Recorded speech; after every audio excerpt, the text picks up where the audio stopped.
reasonable people can disagree and work together to find a solution. I was teaching a character development class to a group of Civil Air Patrol Cadets where I serve as a chaplain. The topic that was being discussed was being civil in your disagreements with someone. One of the illustrations I presented was an interview with Justice Antonin Scalia and Justice Ruth Ginsburg. Now, most of the time, they were polar opposites as far as their legal decisions, but they enjoyed each other's company socially and spent many hours together with their families.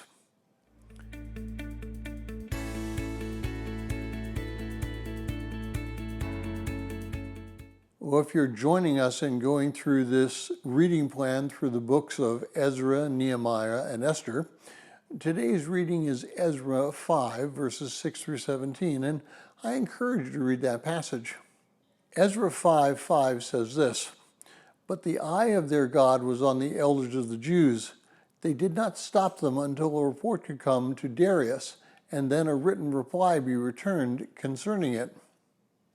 Now, before anyone sends me an email telling me that I don't know that today's reading begins with verse 6, and I just read verse 5, I know I did this not to confuse you, and I also know the difference between the numbers 5 and 6. But verse 5 allows us to see a principle in working out a solution in verse 6 and following. Antonin sent a letter to Darius, and this letter was designed to answer the problem of two competing orders.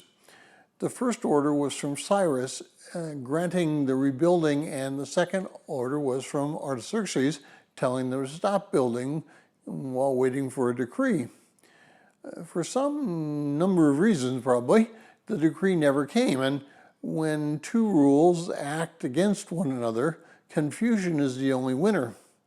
An example of this is found in some of the marijuana laws in various states. Now, for the record, I'm against recreational marijuana use. In some states, it was not against the law to sell marijuana, it was against the law to possess it. I guess their thinking was that if you didn't possess it, you couldn't sell it. Well, that's not a very smart way to think, because selling commodities such as pork and corn futures is done all the time on the futures trading market, and they don't own the material. However, that was the law, and some people worked out very creative ways to circumvent the law. But Antonin and the temple builders came to a reasonable solution to the problem.